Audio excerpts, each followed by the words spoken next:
લાલપર. મારું નામ રતનભરી પદમભરી. 2022 ભુદરાથી ભેમાથી પ્રજાપત, રહેવાસી ગામ લાલપરના. કોઈ આયા અને એને કીધું કે બાપથી મારે આવું મકાન બનાવવું છે, હું ફૂટા પાડું. તો કીધું પાડો ભાઈ. એને ફૂટા પાડ્યા અને ભોળવીને મારો ઉઘાડો ફૂટો પાડ્યો ફાળિયા વગરનો.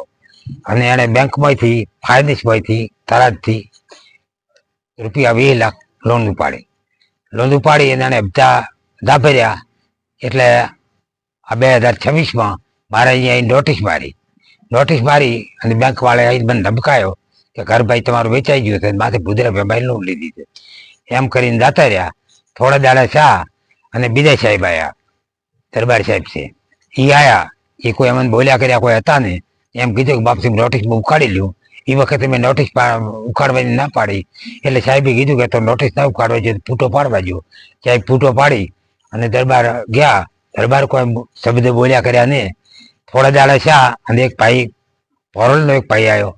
એને આવી અને 2 દાડા પહેલા મારે અહીંયા આવ્યો, ઢાળિયામાં આવીને બેઠો અને એને કીધું કે બાપસી પરમદાડે પાલનપુરની પોલીસ આવવાની છે, પોલીસનો કાફલો આવશે તમને હેરાન કરશે, એટલે તમે પૈસા ભરાઈ દેજો. એ ભાઈને મેં ચા પાણી બધું જમું, પછી એ કોઈ લાઈ બોલ્યો નહીં અને ખૂબ પ્રેમથી વાત કરી અને કે બાપસી હું અડો ભરો છું, કાલ તમે કોશિશ કરી પૈસા ભરાઈ દીધું, નકર પરમદાડે પાલનપુરની પોલીસ આવશે તમારે હેરાન કરશે. એટલે મેં એ લોકોને દોણ કરી ભાઈ પૈસા ભરી દીધું એટલે પાલનપુરની કાલ પોલીસ આવવાની. તો એ લોકોએ કીધું પર ભૂદરે લેણે કે અમે ભરી જઈએ તો અમે બેઠા હતા, તમે ખેતરમાં બેઠા કીધું મને પોલીસ હેરાન કરે. એટલે પરમદાડે થયું એટલે 2 ગાડી આવી ઢાળિયામાં બેઠો અને મેં કાગળ એની વાવડ્યા. એટલે 2 જણા જતા રહ્યા. એ કોઈ બોલ્યા ચાલ્યા નહીં. પોલીસ વાળા હતા કે બેંક વાળા હતા? એ એમ્બેલ ચૌધરી એક જ જોણ્યું ભાઈ. એટલે પછી એ ભાઈ વધારે તોણ કરવા મળ્યું અને અડધી કલાક મને હેરાન કર્યું, ઘર ખાલી કરો ને પૈસા ભરો. મેં કીધું પૈસા ભાઈ પાર્ટી ભરવાનું કહે છે. અને પાર્ટી પછી અહીંયા બેઠો તો ફોન કર્યો એટલે 9 લાખ રૂપિયા લઈને આવી ગઈ. 12 લાખ ભરવાના હતા, બીજા ટક કર્યા હતા. લઈને આવ્યો. તમને ખબર હતી કે મારે નામે આ લોન કરે છે એવું ખબર છે? ના, કોઈ ખબર નહીં. મને કીધું કે મારો મકાન બનાવો તો ફૂટા પાડો કે પાડો.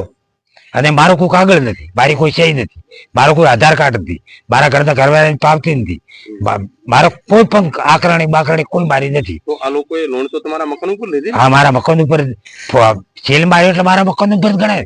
એ લોકોના શું શું નામ? અને બોધો પાડ્યો એના ખેતર ઉપર અને સીલ માર્યો મારા મકાન ઉપર. શું નામ છે એ લોકોના? એ લોકોના નામ શું છે? ભુદરા ભેમા પ્રજાપતિ, કોમલાલપુર.